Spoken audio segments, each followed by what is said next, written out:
Thank you, Nicole, and good afternoon, good evening, for wherever you are. Thank you so much for joining. We have a very interesting topic today, diversity and design thinking. As most of you know, the importance of seeking diverse perspective helps to produce higher quality and innovative work in any organization. So we have three interesting panelists here today who are going to deep dive into this conversation and tell us more about how organizations can change or have better outcomes thanks to diversity and design thinking. So without wasting any more time, I would like to introduce the panelist. But before I do that, I want to introduce the moderator, Kristen Baylog. She's the Chief Marketing Officer at Nicent, and she's also the Northern Cal chapter leader. And then we have Liz Robinson. She is the Senior Manager of Strategic Operations at UPS. We have Mark McCormick. He's the Senior Vice President and Enterprise Strategist at Wells Fargo. And lastly, we have Jenna Camera. She's VP Experience Studios, also at Nexient. I'll let Kristen take over from here, and we'll talk to you all soon. Thank you. Thanks, Chitra. Thanks everybody for taking some time out of your day to join us on this interesting topic. I think a lot of people, when they think of diversity, design thinking, they think, okay, that's the HR department. And maybe that's true in many organizations, but as I think we'll learn today, that's really just the beginning. We have a fantastic group of leaders today from very different organizations, different roles, but each of them has a perspective on how diversity and design thinking help them and their businesses. So Mark is going to kick off the conversation. Mark, you've been working in this space for a long time. Please help us understand these concepts. Great, thank you. Let's see. Just want to make sure, are you seeing my screen now? Not yet. There we go. Okay, great, thanks. 1 second here. Hi, well, yeah, I'm Mark McCormick, and I work in the strategic design group at Wells Fargo. And here's a really loaded title, Unlocking Value Through the Combination of Diversity and Inclusion and Design Thinking. So I'm really excited to be talking about this because it's something that I have a lot of passion about. And also I've been very impressed with the efforts at IAOP in these areas and how they've kept this conversation alive amongst its members. So let me jump right in. I have a lot to share, and then I'm looking forward to the discussion with the fellow panelists in just a moment. Okay, so diversity and inclusion in design thinking. I don't know if you're old enough to remember, but the slogan for this wonderful candy used to be two great tastes that taste great together. And so that's how I think of these things. You know, they're really awesome in combination. So how do you think of them separately? Well, diversity and inclusion, I think, is a cultural attribute. It's something that develops over time, and design thinking is a mindset. But get ready for my fancy animation here. They definitely blend, and when they blend, they can really unlock value. I just wanted to offer as well a couple of outside perspectives on how these drive value. Deloitte has studied diversity and inclusion quite a bit, and I'll let you skim this. I don't like reading lots of words on slides. So you can see that they have found quite an uplift in profitability when diversity and inclusion were included as part of the business environment. And Forrester has studied design thinking across a number of different projects and different enterprises in different industries. And there's quite an uplift in profitability there when that is employed. Now, I will reveal my bias about this word. I think design thinking is a great idea, but I think it's a really bad name. So it's not design and it's not thinking. It's rather sort of doing, and I'll explain that as we go on here. Here's what I think of as design thinking. It's using the tools and techniques of design to solve business problems, but that's a mouthful. So how can we simplify that even more? Well, we can take these different parts of this phrase and break it down into a phrase that I like better, which is creative problem solving. The tools and techniques of design are creative, and we're solving business problems. But I will use the terms creative problem solving and design thinking interchangeably, because I know design thinking is a more of an industry recognized term. So innovation, I think somebody at the very beginning mentioned that, you know, design thinking is a way to unlock innovation, and it sits at the intersection of these three elements. Desirability. Does anybody really want what we're building and creating? Feasibility. Can we build it? Can we sustain it? Is it technologically feasible? And can we sustain it over time? And viability. Is it going to be profitable for us? Should we invest in it? So design thinking helps facilitate the discovery. Diversity is about bringing your whole self to work. So this is a diversity dimensions wheel. Wells Fargo has one like this, and I'm sure that maybe the company you work for has something similar.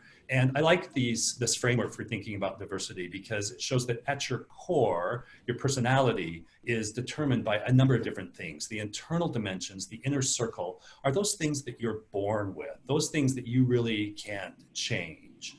And the next circle are those things that you acquire over time, like your values, your spirituality, your personal habits, those kinds of things. They're still very much a part of you, but they change over time and you acquire them over time. And on the outside circle, we have things that are really related to your function in the workplace. So diversity means that we value and we recognize all of these different dimensions. But I really believe that organizations need to realize and unlock the value of inclusion in two different ways. I think this framework needs to be extended.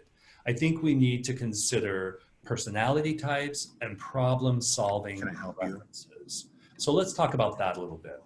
I think to really get inclusion, to think more broadly than just diversity, we have to think about that people, no matter what, all of those dimensions they might be, that they have different personalities, and we can actually understand what those are through things like Gallup Strengths, or the Myers-Briggs personality type test, or the Enneagram. All of these things are things that we've used at Wells Fargo in different capacities to help us understand personality type and help that be a diversity element.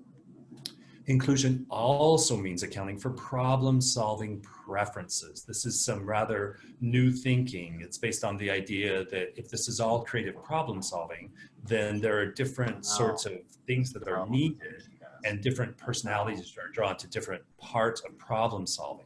Some people like to really generate a lot of ideas. Some people would rather take those ideas and put them together into rough conceptual models, whereas others like to sort of totally optimize that, and then they're implementers. Think of this as the stages of building a house in a way. Somebody has the vision for the house, somebody draws the rough sketch, and then finally somebody does the detailed drawings, and then there's laying in the plumbing and the hardware and the electrical. But these are function agnostic. So people who like generating ideas are not just entrepreneurs, and people who like conceptualizing and optimizing are not just designers, and people who like implementing are not just coders. So I coined a term, it's actually not my term, you're hearing it in different ways, called facilitative leadership. And that is about orchestrating the unique voices and perspectives, all of this. And that is a real challenge because we're orchestrating the voices and the perspectives across diversity dimensions, personality types, problem-solving preferences. And if I have something I need to share, I'll call you. Across a rational process. A rational process that can be broken down into these steps: problem formation, solution formation, and solution implementation. All right. And you can see within each one of these, there's little triangles on their side. And this is the key to design thinking or creative problem solving. It is about going broad before you go narrow, coming up with a lot of ideas, a lot of thoughts before you go narrow. And that particular practice is operative across each single step in the creative problem solving cycle. So even if you're thinking about what is our problem, you need to facilitate the right blend of people, to come up with lots of different options for what that problem might be, and then finally choosing a problem statement.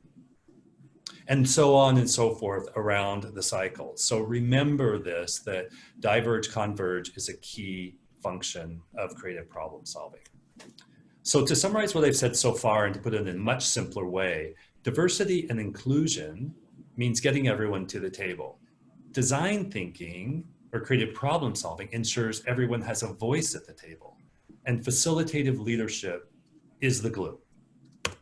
So I want to back up and talk a little bit about a best practice for diversity and inclusion and a best practice for unlocking design thinking. So I'm going to spend a few minutes on each of these, starting with storytelling, and as a way to really start promoting the value of diversity and inclusion in your company.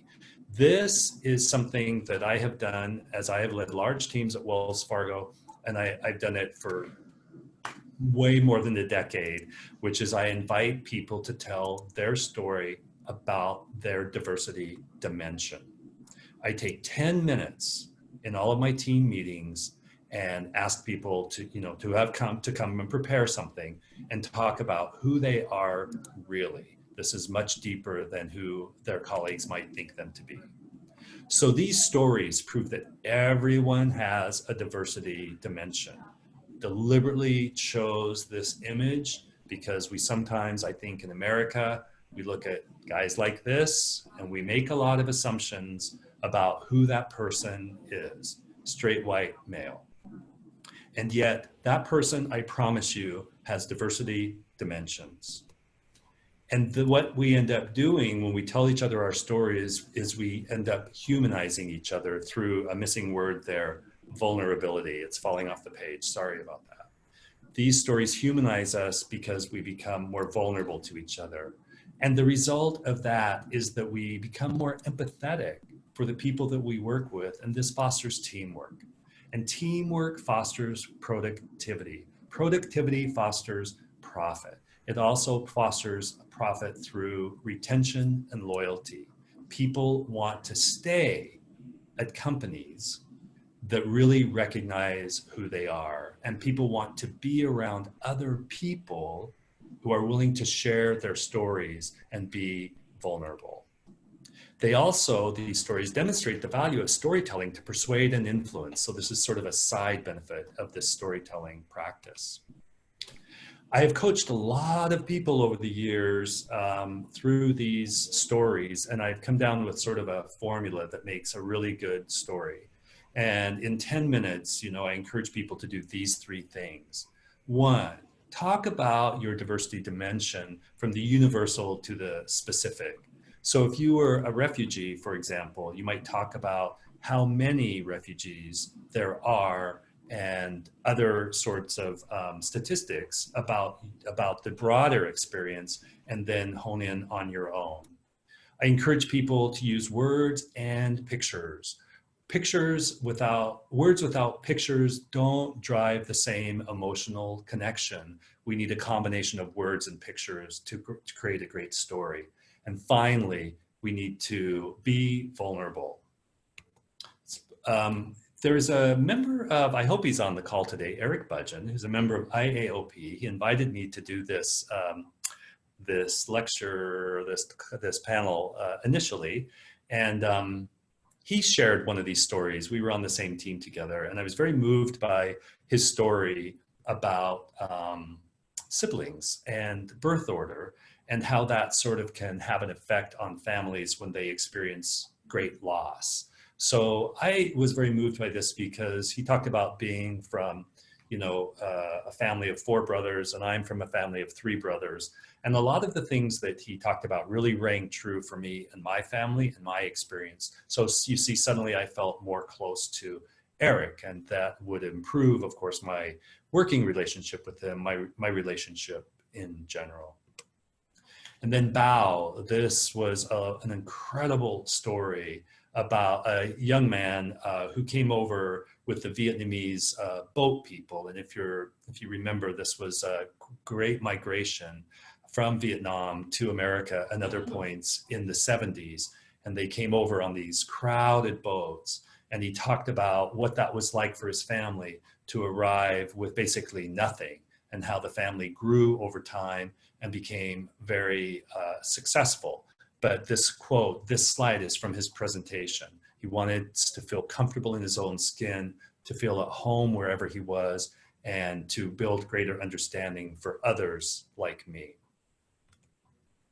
So that's storytelling. And now I'll jump into this idea of diverge and converge. You'll remember in that little circle I showed about the rational process, diverge and converge was at every single step. Here it is again. So no matter what you're doing, you need to go broad, be childlike, go for quantity, not quality, be open, and be non-judgmental. I don't call this brainstorming ever, because it's sort of a scientific brainstorming. It's diverging, withholding judgment, and then thinking about what the criteria might be for choosing the best answer, whether you're in finding relevant facts or whether you're in building a socialization plan all the way up in number 7. So diverge and converge, with the very important and very hard skill in between, which is suspending judgment. There are no bad ideas. And facilitative leadership is the process of leading people through an exercise like this. So I am going to end my formal remarks here with a suggestion that, you know, if you're really into facilitative leadership, where I live in San Francisco, it seems like everybody has a tattoo. And so I've thought about, well, maybe this is my tattoo.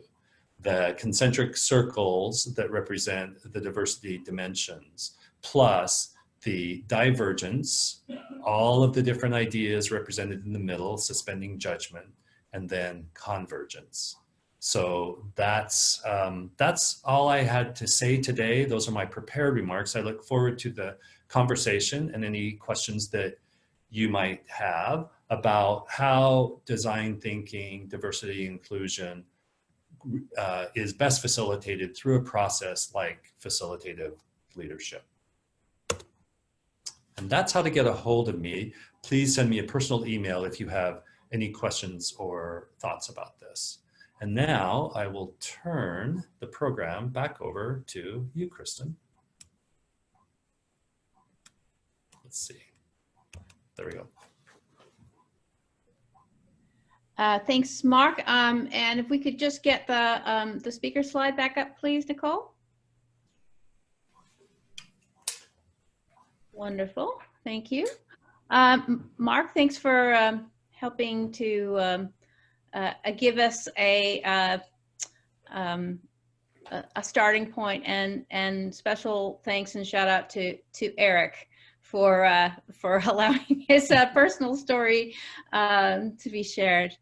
I thought I'd start out by asking each of our panelists. Maybe I'll start with you, Liz, because you're on the far left side. Can you tell us about a time when diversity and design thinking have helped you in your role, and maybe tell us a little bit about what your role is? Sure. Good afternoon. Good evening, everybody. Kristen, thank you for inviting me to this conversation today. Mark, that was amazing content. Thank you for kicking us off there. As Kristen said, my name is Liz Robinson. I'm a senior manager of application development for strategic operations technology at UPS. You can think of that as all the business processes and logic and solutions we use to move your UPS packages through our technology-enabled network as effectively and as efficiently as possible. I support several application development areas and teams that are working on our latest versions of the UPS's Orion initiative, which is our on-road integrated optimization and navigation solution. I've also had the opportunity to support our amazing UI/UX team for all of the operations technology solutions. So because we are working on groundbreaking solutions, there really is no recipe that comes before us. You know, we look to design thinking, or as Mark described it, the creative problem solving, I have something in my eye. So sorry, guys.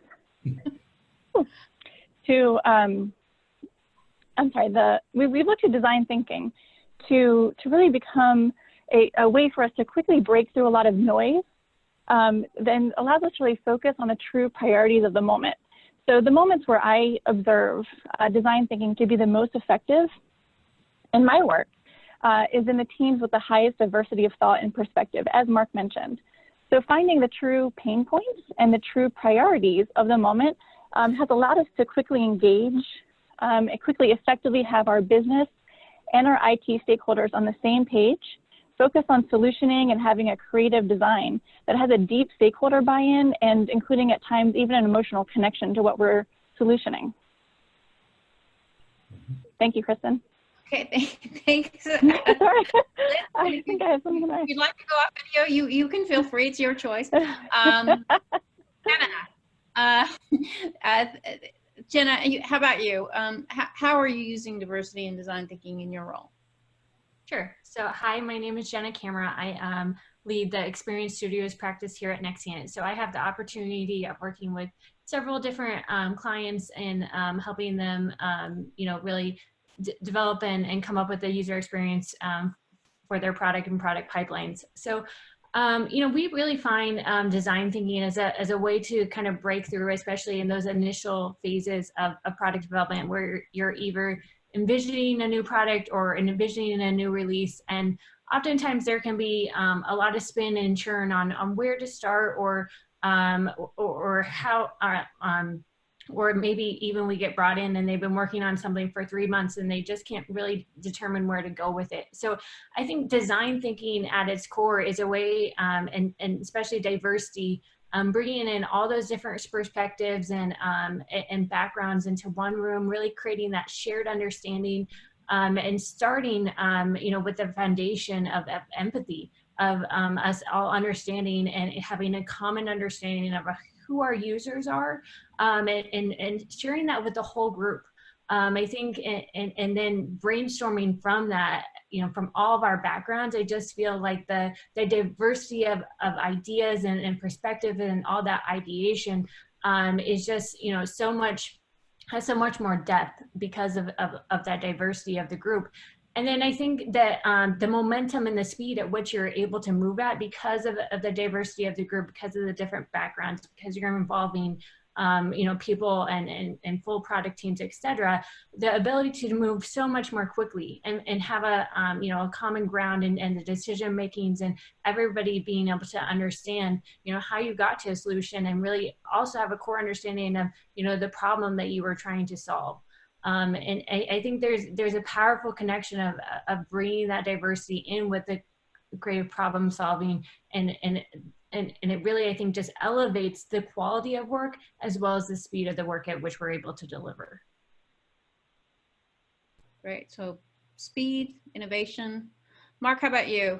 Can you tell us about a time and you've used this, obviously you use these concepts every day in your role. Yeah, right. Thank you. So it's hard to narrow in on one time, but I did want to echo something that Jenna said just a second ago, which is that I do think that empathy is the sort of glue in some ways that holds all of this stuff together. Empathy for whomever you're designing for, as well as for each other. And there are lots of tools for getting more empathetic towards your customers, things like personas, qualitative testing, qualitative research, all kinds of things. And, I breezed past this quickly, but when I say using the tools of designers, Jenna and Liz touched on these a bit more deeply, which is, deep empathetic understanding of who you're building for, considering a lot of options before choosing one, and finally prototyping in a low fidelity way before you go to high fidelity, and then testing. And all design, whether it's, a garden, a house, or an app, if it's going through a good process, it will have those particular steps. So I'm a big fan of all of those steps. Even though I mostly focused on diverge and converge, the other ones are just as important: empathy and prototype and testing. But I wanted to add just one more thing about like how you've used this and the business value. I just want to say that over my years managing large teams, and as people sort of cycle in and out, you know, the one thing I've enjoyed is sort of great retention. And when people talk about why they stay, why they stayed at Wells Fargo, why they've stayed on the team, invariably they will cite how close they felt to the other people on the team, particularly through these 10-minute stories. So I really believe that strong culture, as culture is defined by storytelling, builds retention and loyalty. And that is good for any company. I think you're spot on, Mark. Many of us are in a time where there is, as our head of people likes to say, there's not a war for talent, there's a race for talent. There are, we have very high employment today, and there's a lot of competition. Certainly here in Northern California, there's a lot of competition. And so whatever you can do to create a culture that makes people feel included and that they can give their best selves is not just a recipe for, you know, innovation and great development, but also, as you said, attraction and retention. It's not always easy though, right? I'm gonna throw this question to Liz again. Liz, have you ever encountered skeptics in your organization, or like, oh, come on, guys, that's kind of fluffy? What, you know, how do you contend with people who aren't fully embracing these concepts? Yeah, of course I have, Kristen. You know, as you said, there's often people that are basically like, great, another buzzword activity. They're like, just let me be, let me do my job. Stop making me do extra things, or, you know, we need to deliver on time. Stop distracting me. I already know what we need to do. And, you know, as to all the essence and the feelings that are coming from what Mark presented, obviously the skeptics are really, you know, they're really missing the mark, and they're just more comfortable living in their silo or continuing to believe that they know best and that they can represent the thoughts and the feelings and the pain points of all the end users. Even though in some cases they may have been out of that area for sometimes years. They've been years removed from the area where the end users are actually really using the solutions. And so, yes, of course, we run into that. You know, advice that I would offer to approach the real true skeptics is with some strategy, especially those in higher leadership positions. I think you can find opportunities, whether you're a designer or a business analyst or anybody on a team sort of creating a solution, to bring in the techniques of design thinking into your normally scheduled meetings and work sessions, sort of slowly elicit the different thought process and start to build up to a full-blown design thinking session with all the right mindsets. If you force it, you know, it's not really going to give you the result that you're looking for. You know, other times we've made suggestions to our stakeholders that they maybe invite one or two other end users to a normal working session. You can say it's for purposes of like early adoption, but you really want to get your product owner or your stakeholder or whoever you're, you know, trying to elicit this process and outcome from, to get used to sharing ideas in front of others and hearing others also sharing in the vision of the project or the needs. But the way that we've really moved the needle here is really by finding some early adopters and people that are, they've bought into the process, creating some use cases out of that, and then showcasing the benefits of that use case to others. And hopefully that sort of helps other people want to adopt and buy in. Great. I'm going to throw that question out to the other panelists because I can see some nodding heads, and perhaps you guys have some ideas as well. Before that, I do want to remind our listeners today, there's quite a few of you, that you also have the opportunity to pose questions to the panelists. So if you want to click on the Q&A box at the bottom of your screen, that's a great way to send us questions, so your questions can be asked as well. Jenna, I saw you nodding your head about some strategies on dealing with skeptics. Is that something you've had to do as well? Sure. I think, you know, we have run a lot of creative problem solving workshops and within several different clients, et cetera. And I think you're always going to have a skeptic or two in the room. or skeptics even, you know, just blocking you from being able to perform the activities at all. And I think some of the techniques we have used are very similar to Liz. You know, start small, start building that trust early on, start trying to build those connections early on to slowly either ramp into that space. But some other techniques I would say is, you know, when we're actually doing a design thinking session or the workshop part of it, I think some techniques we've found useful is, you know, making sure that your icebreakers and so on are really, to Mark's point, creating that connection within the room, really making sure that everybody feels like they are part and can take ownership as part of the sessions. But then also making sure that you're really being conscious of people's time. I think, you know, in my career, you know, early on, I didn't really realize, you know, how little some people, how valuable time is, right? And just realizing how valuable people's time is, and really being respectful of that. So when, you know, making sure that you're doing all that you can prior to that session to really be well informed and organized and have the right facilitation techniques, etc. And utilizing that time as well as possible when you have people, so that when people are actually in the space, in the session, ready to problem solve, that they do feel like they can take the time to really be involved, to set the laptops down, etc. And that they do feel like you're bringing in a lot of knowledge into that session and sharing it back with them, versus just you know, trying to do everything in the moment. Mark, you want to add on to that? Yeah, Liz and Jenna have made so many good points about, you know, somehow getting the end users invited in, include finding some advocates from above, some early adopters, showcasing benefits of things that have worked. All of that is good. Having meaningful icebreakers. And then Jenna went on to suggest, you know, what I think is really important, which is to make this experiential and to sort of get as many people involved in doing it, because it turns out it's really fun. Mm-hmm. And it's a fun way to do business. It's a fun way to solve problems, and people get engaged, particularly if they understand that you recognize their problem solving preferences. I think it's a real challenge to sort of say, hey, we're all going to generate a bunch of ideas, just shout them out. Because if there's introverts in the room, for example, it's like, I'd rather really study this for a while and maybe send you my ideas later. And you have to accommodate for that sort of thing. This is not easy to facilitate this kind of stuff. That's why there are courses and companies and, you know, who are dedicated to just getting people better at this. I wanted to highlight give an example of one other thing that I think really works. I don't know about in your companies, Jenna and Liz, but people tend to scapegoat legal risk and compliance.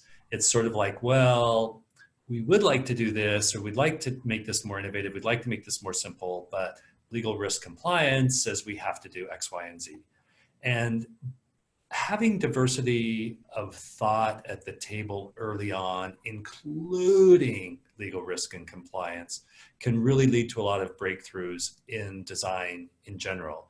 An example is that at Wells Fargo, we were trying to figure out how somebody could completely apply for a credit card online and get approved really, really quickly. The challenge was, from legal risk and compliance perspective, in showing them all of the disclosures. So we always thought that the only way to do it would have people apply and then give them that long sort of, you scroll down, scroll down, scroll down, scroll down, find the thing at the bottom, accept, next, and not read it. We always thought that was the only way.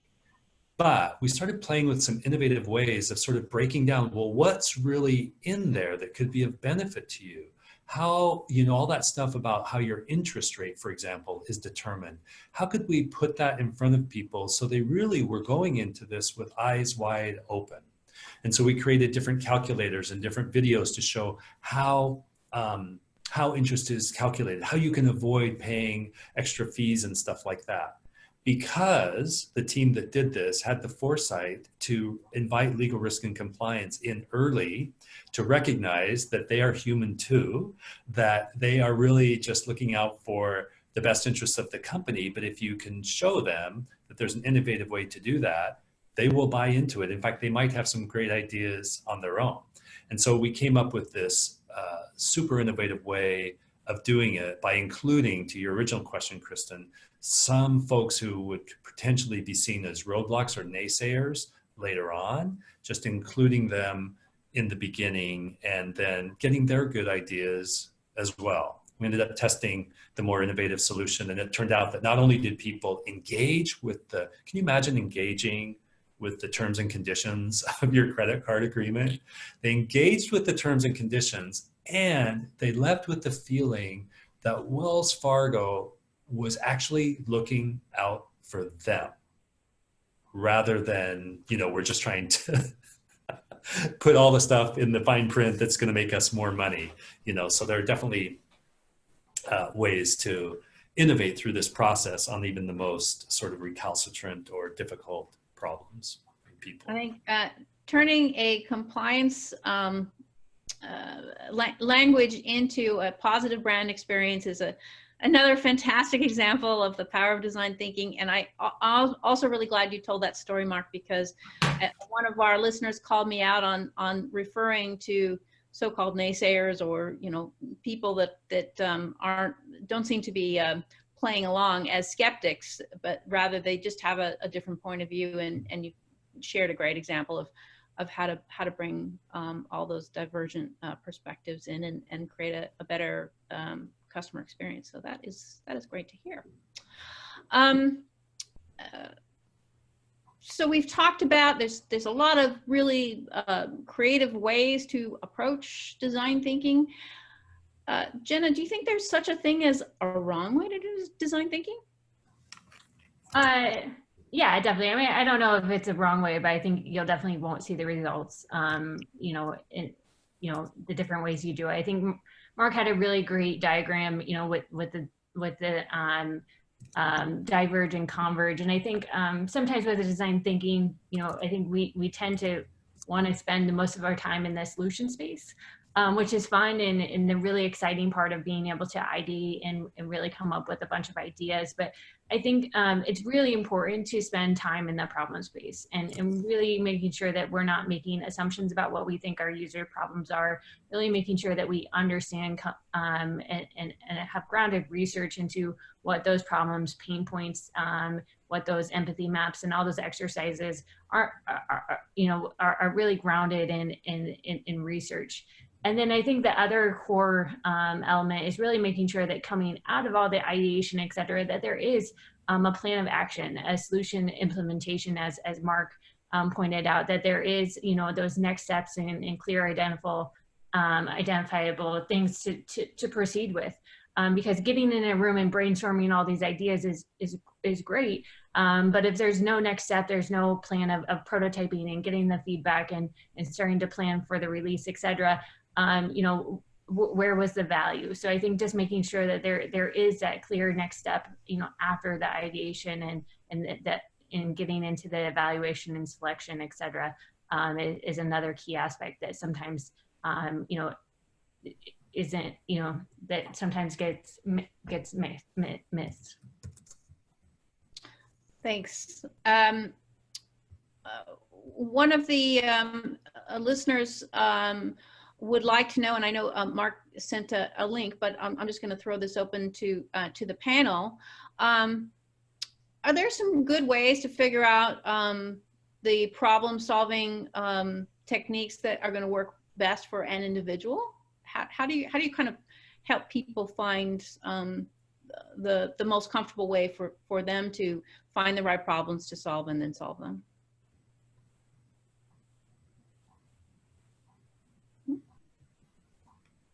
All right, we're going to marinate on that one.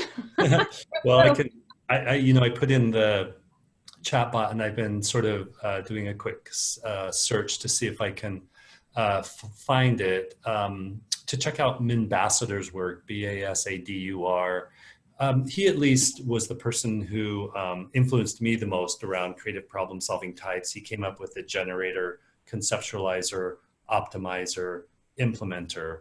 And at ambassador.com, there is a profile. I was hoping to share my screen. I'll share it really quickly and just show you what I found. Although I'm just shy of finding the actual test. So bear with me, hold on.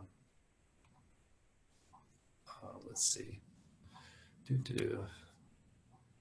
Oh, if you just stop sharing for a second, Kristen, then I can share, or who is ever sharing the. No, that would be Nicole. Yeah. Nicole, could you de-share for a minute? Thank you. Okay. Okay, hold on. Okay.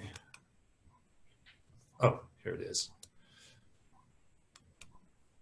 So, and this is an interesting article. How does the ambassador profile correlate or not to Myers-Briggs? All these things sort of go together, or people try to figure out how they're all interrelated. But this is where it's on this site that I would encourage people to dig around and find the actual profile. Take the test. I think it might be $25 or something like that, but it's definitely well worth it. And if you have your team take it, you end up with a scatter plot of sort of a profile of the team itself to figure out like, hey, you know, on this team, we have a whole lot of generators, but not a lot of implementers. So what are we going to do?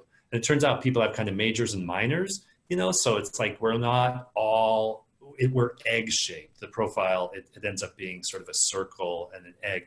And so you might be really strong in one area, but that doesn't mean you can't do the other things. And so, you know, you might have to bring your secondary trait to the surface depending on what your role is. And the other thing about, I would say, at least with the ambassador problem solving types, they're states, not traits. And what that means is that they can change over time depending on your function or your role. I know in the early part of my career, I was clearly an optimizer because I had a lot of operations focused roles, and it was very important for me to be a kind of a detail oriented person and a process guy. And then later on, you know, it was more my role to set vision and to come up with new ideas and new things, you know, so I sort of moved over into the generator space. Anyway, that's a long-winded answer, but I encourage you to take a lot of profiles: Myers-Briggs, Ambassador, Gallup Strengths, and the Enneagram, which is an amazing tool as well. Let me add one more to that list. I don't think it's so popular in the US, but very popular in the UK and Australia is one called the Belbin test, B-E-L-B-I-N. And the types are plant. I remember that one because I was a plant. And there's icons for similar concept, it sounds like. But it's a great way to understand what are the best attributes of each type of team member that you have so that they can really play to their strengths and also understand what their allowable weaknesses are. So thanks for that great question from Wendy. So moving on, you talked about Ambassador as kind of an early influencer for you, Mark. Can you tell us about how you learned about design thinking in the first place? You know, what stage were you at in your career? How did you learn about it? How did it change the way you worked? Mm-hmm. I'll defer to my panelists to jump in. Okay. Jenna, do you want to answer that one? Sure. So I came from my background is as a UX designer. So I think we were always from the beginning doing kind of these core techniques and skills that kind of, you know, make up the core foundation of design thinking. But I think the difference really is it used to be a handoff from one stage to another, from research then to wireframing, then to making it, you know, the beautification of it through visual design, then to a usability group to test it, and then, you know, potentially back to wireframes, etc. And it was this long drawn out process, and, you know, a lot of handoffs, etc. And I think the beauty of quote unquote design thinking and especially bringing diversity into it is the ability to move at a much faster pace, the ability to bring in a full product team and create that shared understanding, the ability to bring in all these different backgrounds and ideas into a room and really come to, you know, to ideate all these solutions and really as a team move together through those steps is really, I think, where the power is now. I think that we always had good results with you know, with, I think, you know, back in my career when we were doing it the old traditional way. But I just think that the speed at which we're able to move, the ability to learn faster, make pivots faster by testing something in low fidelity versus, you know, high fidelity, et cetera, the ability to test multiple ideas at once, I think is really, you know, I think the power of the buzz of you know, what design thinking is termed today. I think you raised a good point about the power of design thinking is also speed. And for those of us who are charging our clients by the hour or trying to deliver a result quickly for a business, that also means it's more cost effective, I would presume as well. How about you, Liz? Your first exposure to design thinking? Did you go to design school or? No, I think at UPS, in hindsight, we dabbled in the essence of design thinking for a long time with our like empowered and really business intimate business analysts. They helped forge the collaboration and, of course, bridge the gaps between our end users and the business and our IT solution teams. But we really didn't invest in the deeper benefits of the practice of design thinking until we formally formed our UI/UX practice in late 2015. And as Mark mentioned, really the outcome of it is a cultural change. And so I think that we, in many ways, are just now beginning to reap some of those benefits, especially in our new agile environments where our teams are trying to work together differently, and we're bringing in our business stakeholders more intimately into our IT solutions. You know, here at UPS, we often seek out the best practices in the industry, and we look for proven practices that can really move the needles in our evolving solutions. I think when we first heard, you know, the word design thinking, it did feel like another sort of industry buzzword. But really, you know, now that we know we've put it into practice, and we've grown through some pains. You know, we didn't do it perfectly at first or the first time. You know, we stumbled through a few things, but you know, now that we're getting more and more effective at it, obviously design thinking has helped us to broaden, but yet target the pool of stakeholders that really bring us together, and the diversity of thought to really break through the noise that we often get where we don't have the right stakeholders at the table. And, you know, since then it's become an integral part of our solutioning process. Cool. Mark, have you in your career seen situations where maybe there wasn't a whole lot of diversity? If so, like what problems was that creating, and how could design thinking maybe help? Yeah, yes, I'll mention that. I wanted to circle back and do the first question, or your previous question, just quickly about where I first learned this, because I put another resource in the chat bot. I worked at one of the early internet consultancies called Scient. It went away in the .bomb, but my background was in content strategy, originally academic publishing, and then content strategy in the digital media age as that started. And as I was starting the content strategy practice at Scient, I came in contact with these two individuals, Gary Van Patter and Elizabeth Pastor, who were doing, creating an experience there called Workshop One. And it was, you know, they had worked with Minbassador. So I'm second generation, once removed from Minbassador in sort of my learning. They had studied with him, and they brought those teachings to Scient. And I don't think we called, I'm pretty sure, I know we did not call it design thinking then. I think we called it creative problem solving, as I've suggested. So that's where I first learned it, and I've tried to take it with me everywhere. And Wendy, the chatbot, if you click on the Q&A, the chat on the bottom of your screen, the chatbot should come open. And then recently they wrote a book called Innovation Methods Mapping. Gary Van Patter and Elizabeth Pastor wrote this book. They're part of a firm in New York called Humantific. Now, it's a fascinating book because what they did is they looked historically at all these processes that grew up to be design thinking, and they went all the way back to the 1920s and found the sort of original DNA of this with a gentleman whose name I forget, but he worked in advertising. And they map all of these different methods, including Minvassadors and frog design and IDEO and all of these sort of big names that you may have heard of, and sort of how they do, you know, the stuff that we've alluded to, which is empathize with your customers, consider a lot of options, low fidelity to high fidelity, prototype and test. And how they've basically looked historically at how those have been mapped, and they found commonalities. And so it's a fascinating read because there's lots of different dialects of design thinking. And so this will allow you to sort of like learn about a bunch of different ones. And then to the question that you just asked, which was, what was it, Kristen?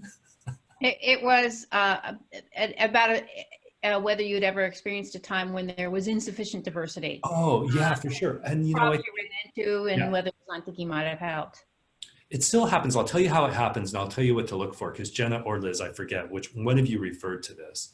And it's this idea that it's this phenomenon where everybody thinks they're the customer, right? I've wanted to get like t-shirts and pass them out at the beginning of a project to say, I am not the customer. You are a customer, that may be true, but trust me, those of us who are working together, I'm just gonna use my own situation, at Wells Fargo, in San Francisco, on the 20th floor, at 33 Market Street, you know, it's like, this is a bubble within a bubble within a bubble.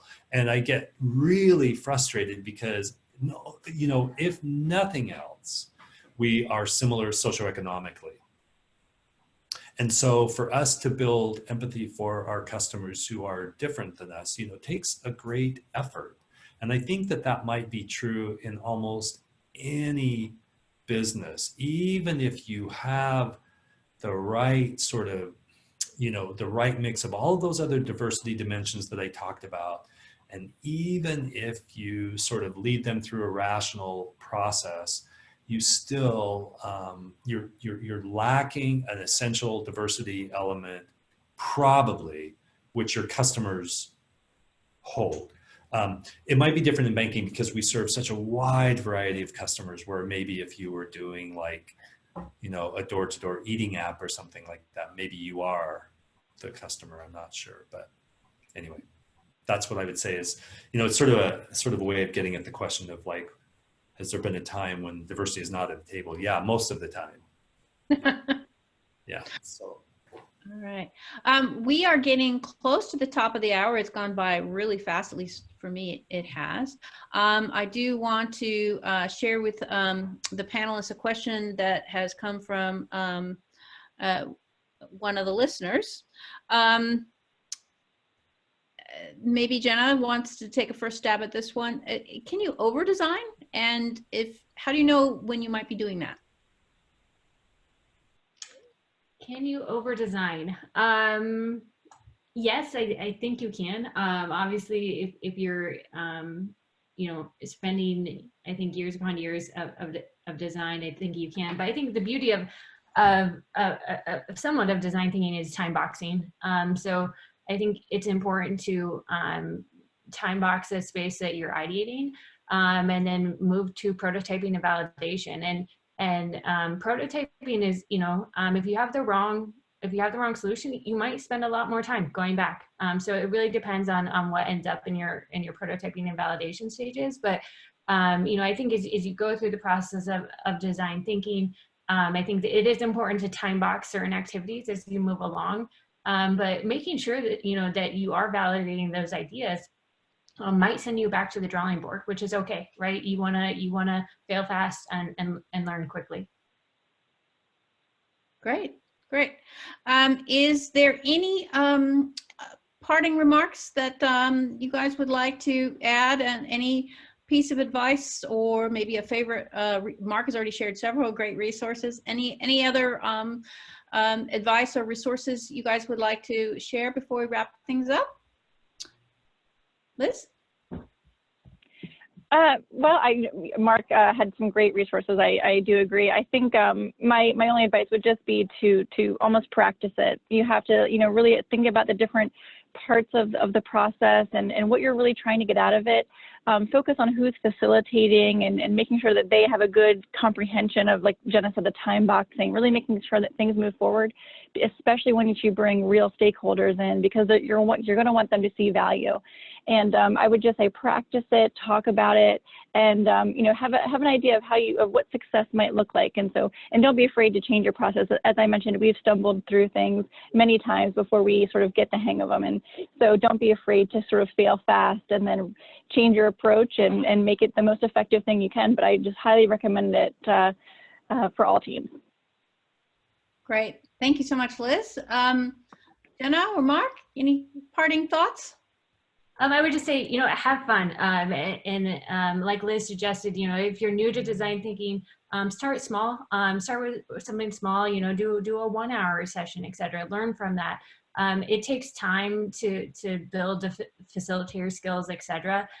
So just be willing and open to learn and grow, and start to evolve your process as you start to learn more. What they said. I Very really agree with just jumping in and starting small, highlighting successes. Yeah. So good answer. Fantastic. I want to invite everybody listening to thank all our fantastic panelists, Mark, Liz, Jenna. Really appreciated your insights today. I also want to thank my co-chairs here at IAOP, Neil Hirschman from Kirkland Ellis, Chitra Rajeshri from the Avazant Foundation.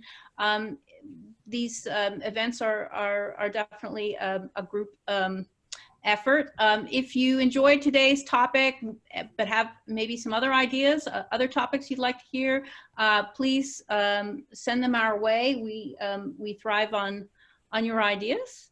And I'm now going to ask Amanda from IAOP to close out the day. Great, thanks so much, Kristen. I'm Amanda Safdar. I'm IAOP's Managing Director of Global Events and Member Services. I first want to just thank you all so much for joining us today. Debbie Hamill, IAOP CEO, was going to be here to do the wrap up, but unfortunately she was stuck on a flight, so she sends her apologies and thanks as well. On behalf of all of IAOP and our global membership, a special thanks to all the leadership teams for both NorCal and our Women Empowerment Leadership and Diversity chapters. As Kristen mentioned, this is really a group effort, and it is through the dedication of these chapter leaders that we're able to offer such an array of programming live, right at your desk, or at your own convenience for playback. And thank you as well to our speakers for taking the time out of your busy schedules, sharing your expertise with us today. We really appreciate it and love bringing this sort of content to our membership base. If you're interested, this was a wonderful topic with design thinking and diversity. We're going to be really diving into both of those topics at OWS 2.0, IAOP's annual meeting taking place in February. And as Kristen said, please share your thoughts, your ideas with us. We're constantly developing content for both, not just the Women Empowerment and Leadership chapter, but also NorCal and our entire chapter network. We'd love to hear from you, and thank you guys so much again to everyone, and have a great day. Thanks. Reply to your surveys that you get from IAOP, please. That's how we get the feedback. Cheers. Have a great day, everybody. Bye-bye. Thanks.